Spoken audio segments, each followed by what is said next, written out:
ഓരോ വഴിയിൽ കാത്തു നിൽക്കുന്ന മനുഷ്യർ, അവസാനം ഒന്ന് കാണാൻ സങ്കടപ്പെടുന്ന മനുഷ്യരെയൊക്കെ നമ്മൾ ഒരുപാട് ഇവിടെ കാണുന്നത്. പ്രിയപ്പെട്ട ആരോ ഒരാൾ നഷ്ടപ്പെട്ടു പോയതിന്റെ വേദന മുഖത്ത് പ്രതിഫലിക്കുന്ന എത്ര മനുഷ്യരെ ഇവിടെ കാണുന്നു. VS ആരായിരുന്നുവെന്ന് അറിയപ്പെടാത്ത മനുഷ്യരുമായി നീ എനിക്ക് സാഹോദര്യം തന്നു എന്നാണല്ലോ കമ്മ്യൂണിസത്തെ കുറിച്ച്, കോമ്രേഡ്ഷിപ്പിനെ കുറിച്ച് പറയുക. അപ്പൊ അറിയപ്പെടാത്ത മനുഷ്യരുമായി സാഹോദര്യം സൃഷ്ടിച്ച ഒരു മഹാനായ മനുഷ്യൻ, ഒരിക്കൽ പോലും നേരിട്ട് കണ്ടിട്ടില്ലാത്ത മനുഷ്യർക്ക് അവരുടെ സ്നേഹവുമായി വരുന്നു. അതാണ് അറിയപ്പെടാത്ത മനുഷ്യരുമായിട്ടുള്ള സാഹോദര്യം. ദാറ്റ് ഈസ് കോമ്രേഡ്ഷിപ്പ് എന്ന് പറയുന്ന വാചകത്തിന്റെ അർത്ഥം അതാണ്. VS അച്യുതാനന്ദൻ സൃഷ്ടിച്ചു പോകുന്ന ആളാണ്.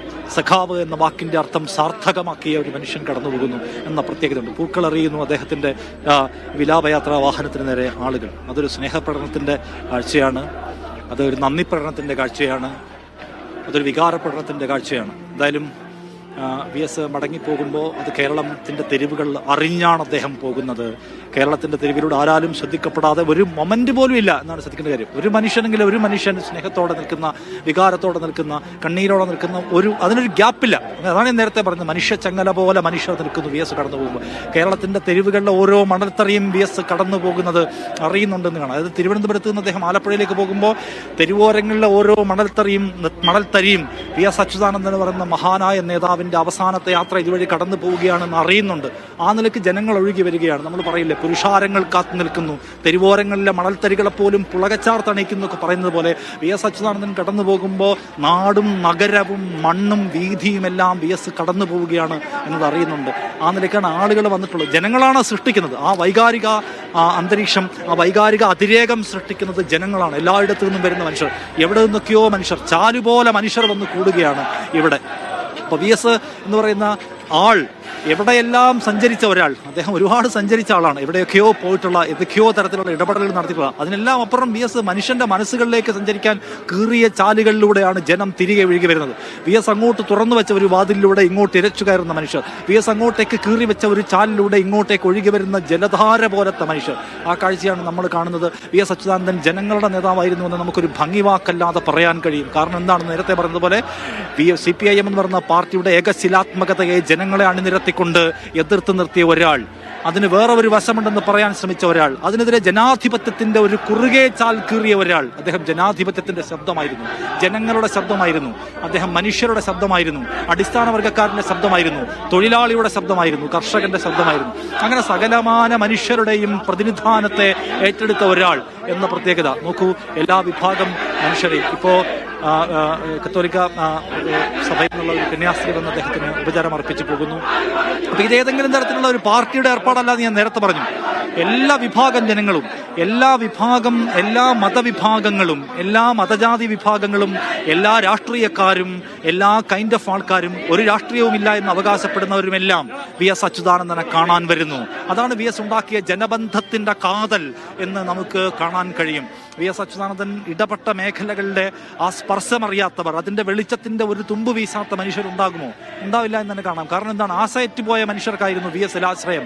VS അച്യുതാനന്ദൻ ഈ പെൺകുട്ടികളെ ദ്രോഹിക്കുന്നവരെ തെരുവിലൂടെ കയ്യാമം വെച്ച് നടത്തുമെന്ന് പറഞ്ഞപ്പോൾ വിശ്വാസത്തോടെ അതിന്റെ കൂടെ കൂടിയവരാണ് VS എന്ന് പറയുന്ന നേതാവിനോടൊക്കെ. VS അത് പറഞ്ഞിട്ടുണ്ടെങ്കിൽ VS അത് ചെയ്യുമെന്ന് അറിയാമായിരുന്നു. VS അക്കാര്യത്തിൽ നടത്തിയ ഇടപെടലുകളെ കുറിച്ച് ഇന്നിപ്പോൾ തുറന്നിരുന്ന ഒരുപാട് പേരെ കണ്ടു. നമ്മളറിയാതെ, മാധ്യമങ്ങളറിയാതെ, ലോകമറിയാതെ VS ഇത്തരം കാര്യങ്ങൾ നടത്തിയ ഇടപെടലുകളുടെ കഥ എഴുതിയ അനുഭവസ്ഥരായ എത്രയോ മനുഷ്യരെ കണ്ടു.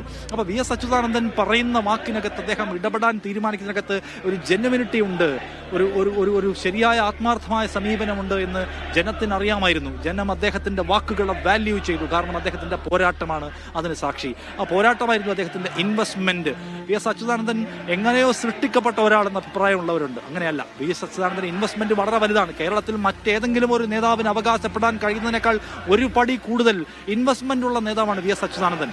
കാരണം എന്താണ്? അദ്ദേഹം അത് ഉണ്ടാക്കിയ ജനങ്ങൾക്കിടയിൽ പണിയെടുത്തിട്ട് ഏറ്റവും അടിസ്ഥാന വർഗ്ഗക്കാർക്ക് വേണ്ടിയുള്ള സമരത്തിന്റെ ഭാഗമായി പീഡനങ്ങൾ അനുഭവിച്ച് കൊല്ലാക്കൊല ചെയ്യപ്പെട്ട് ചാവുന്നതിന് തൊട്ട് മുമ്പ് വരെ എത്തി, ബയണറ്റ് കാലിൽ കുത്തിക്കയറി ജയിലിൽ കിടന്ന് അങ്ങനെ പീഡകൾ അനുഭവിച്ച ഒരാൾ. അദ്ദേഹത്തിന് ആദ്യകാലത്തെ ജീവിതത്തിന്റെ ഒരു ഘട്ടമെടുത്താൽ അദ്ദേഹം ഒരു നേതാവുക എന്ന് സങ്കല്പിക്കാൻ പോലും കഴിയാത്ത കാര്യമാണ്. അപ്പൊ അങ്ങനെ വലിയ ഒരു വലിയ ഇൻവെസ്റ്റ്മെന്റ് ജനങ്ങൾക്ക് വേണ്ടി നടത്തിയിട്ട് നേതാവായ ഒരാൾ, 7ാം ക്ലാസ് വരെ പഠിച്ചിട്ടുള്ളൂ, ആദ്യമായിട്ട് കിട്ടുന്ന പദവി ഏതാണെന്ന് അറിയാമോ? മുഖ്യമന്ത്രി പദവിയാണ്. അത്രയും കാലം അദ്ദേഹം ഈ പാർലമെന്ററി രംഗത്തിന് അധികാരത്തിന്റെ പുറത്തിരുന്ന് ആദ്യം കിട്ടുന്ന അധികാരം എന്താണ്? മുഖ്യമന്ത്രി പദം. അത് 2006 മുതൽ 2011 വരെയുള്ള കാലം. ആ കാലം അദ്ദേഹം രേഖപ്പെടുത്തുന്നത് രജതരേഖയായി രേഖപ്പെടുത്തുകയാണ്. അവിടെ ഇരിക്കുമ്പോഴും പ്രതിപക്ഷ നേതാവിന്റെ ശബ്ദത്തിൽ സംസാരിക്കുകയും ഇടപെടുകയും ചെയ്യുകയാണ്. PS അച്യുതാനന്ദൻ എന്ന് പറയുന്ന നേതാവ് എൻ്റെ സർക്കാർ അതിൻ്റെ ഖ്യാതിക്ക്, അതിൻ്റെ പ്രഭയ്ക്കൊരു മങ്ങല് വെക്കാൻ പാടില്ല, ഏൽപ്പിക്കുന്നവരെല്ലാം കൈകാര്യം ചെയ്ത് കളയുന്നൊരു നിലപാടേ ഉണ്ടായിരുന്ന ആളല്ല. ആർക്കും കയറി ചെല്ലാൻ കഴിയുന്ന തുറന്ന വാതിലുകളാൽ സമ്പന്നമായിരുന്ന വിശാലമായ മുറികളിൽ ഒന്നായിരുന്നു PS അച്യുതാനന്ദൻ്റെ അദ്ദേഹത്തിൻ്റെ ഭരണമുറി എന്ന് നമുക്ക് കാണാം. PS അച്യുതാനന്ദനെ അടുത്തു പോയി കാണാൻ, കാര്യങ്ങൾ അവതരിപ്പിക്കാൻ, പരാതികൾ പറയാൻ, സങ്കടങ്ങൾ ബോധിപ്പിക്കാൻ മനുഷ്യർക്ക് കഴിയുമായിരുന്ന നിറയെ വാതിലുകളുള്ള ഒരു ഭരണകൂടമായിരുന്നു PS അച്യുതാനന്ദൻ. അദ്ദേഹത്തിന് സെക്യൂരിറ്റി മതിലുകൾക്കകത്ത് ജീവിച്ചിട്ടുള്ള ഒരു റീച്ചബിൾ അല്ലാത്ത ഒരാളായിരുന്നില്ല PS അച്യുതാനന്ദൻ. PS-ന്റെ വാഹനം കടന്നു വരുന്നു, വഴിയിൽ എല്ലായിടത്തും ജനങ്ങളുണ്ട്, ജനങ്ങളില്ലാത്ത ഒരിടവുമില്ല. എവിടെ നിന്നെങ്കിലും കുറച്ച് ജനങ്ങൾ വരുന്നു, അവർ കൂടുന്നു, അവരൊപ്പം സഞ്ചരിക്കുന്നു. അങ്ങനെയാണ് അത് മുന്നോട്ട് പോകുന്നത്. ഒപ്പം ആളുകൾ കൂടിക്കൂടിയേ വരികയാണ്. മുദ്രാവാക്യങ്ങളുമായി എത്രയോ നേരമായി പിന്തുടരുന്ന ആൾക്കാർ നമ്മൾ കാണുന്നു.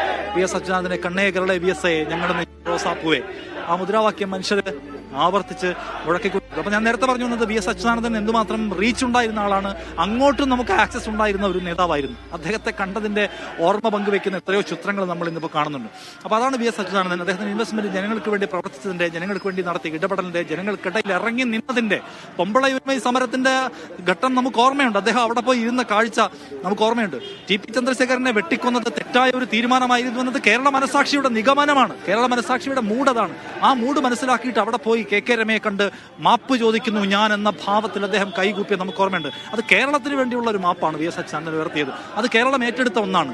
അന്ന് അദ്ദേഹത്തെ ആരെങ്കിലും പാർട്ടി വഞ്ചകനെന്നോ മറ്റോ വിളിച്ചിട്ടുണ്ടെങ്കിൽ അതിന്റെ പേരിൽ അദ്ദേഹത്തിന്റെ ഒരു മാർക്കും കുറഞ്ഞിട്ടില്ല, അദ്ദേഹത്തിന്റെ ഒരു മെറിറ്റും കുറഞ്ഞിട്ടില്ല, കൂടിയിട്ടേ ഉള്ളൂ.